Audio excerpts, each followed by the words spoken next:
Hey guys, welcome back to my channel. आज की इस वीडियो में हम एक पोएम को एक्सप्लेन करने वाले हैं जिसका नाम है elegy written in a country churchyard. इस पोएम को थॉमस ग्रे ने लिखा है। थॉमस ग्रे इस पोएम के पोइट हैं। ये पोएम एक एलिजी है। सैड पोएम को एलिजी कहते हैं। एलिजी एक ऐसी पोइट्री होती है जिसमें पोइट अपना दुख व्यक्त करता है किसी पर्सन के मर जाने पर। पोइट इस एलिजी में विलेज के कॉमन पीपल की डेथ पर शोक मनाते हैं।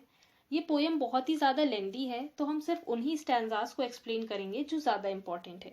तो चलिए पोएम को स्टार्ट करते हैं। The curfew tolls the knell of parting day.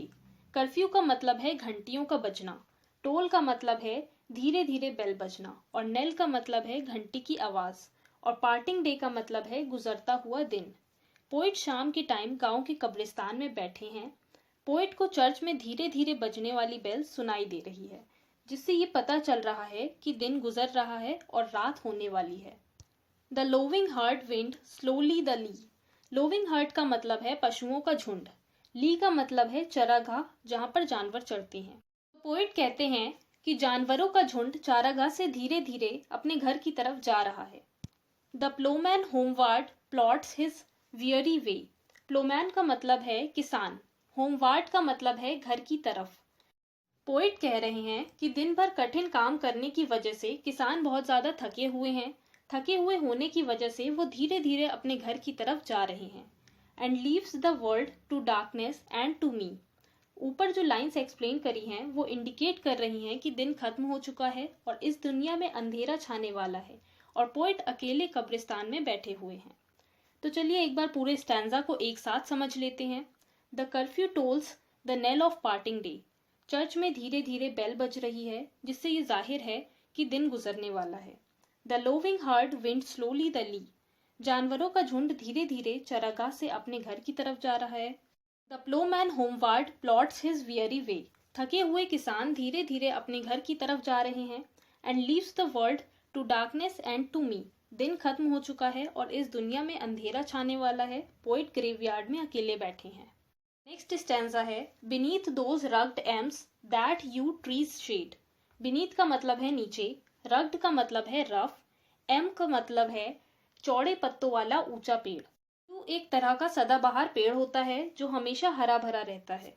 Poet कहते हैं कि इन रफ ट्रीज के नीचे और इन एवरग्रीन ट्रीज की छाया के नीचे कुछ कब्रें हैं।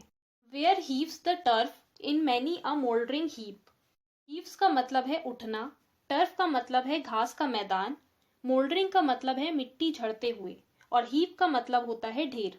तो पोइट कहते हैं कि इन कब्रों की कंडीशन अच्छी नहीं है। इन कब्रों के ऊपर घास उगाई है और इन कब्रों की मिट्टी झड़ गई है। Each in his narrow cell for ever laid. ये ऑर्डिनरी ग्रेव्स पतली कोठरियों की तरह लग रही हैं, जिसमें साधारण लोग हमेशा के लिए सो रहे हैं। The rude forefather of the hamlet sleep. Hamlet का मतलब है छोटा सा गांव। ये कब्रें गांव के लोगों के पूर्वजों की हैं, जो कि हमेशा के लिए सो रहे हैं। तो चलिए एक बार फुल स्टैंजा एक साथ समझ लेते हैं। पोइट कहते हैं कि यहाँ पर कुछ रफ ट्रीज हैं और कुछ एवरग्रीन ट्रीज भी हैं। इन पेड़ों के नीचे कुछ कब्रें हैं। इन कब्रों की कंडीशन अच्छी नहीं है। कब्रों की सरफेस की मिट्टी उठ गई है और इन कब्रों पर घास निकल गई है।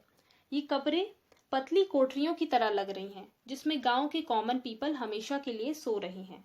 कब्रें गांव के कॉमन पीपल के असभ्य पूर्वजों की है, जो हमेशा के लिए सो रही हैं। बाकी के स्टैंजा हम नेक्स्ट वीडियो में डिस्कस करेंगे। आई होप गाइज आपके लिए ये वीडियो हेल्पफुल होगी। अगर वीडियो अच्छी लगे तो लाइक करें, अपने फ्रेंड्स के साथ शेयर करें और कमेंट में ज़रूर बताएं कि वीडियो कैसी लगी। और ऐसी ही और भी वीडियोज़ के लिए मेरे चैनल को सब्सक्राइब करें और साथ ही मुझे इंस्टाग्राम पर भी फॉलो करें। Thank you.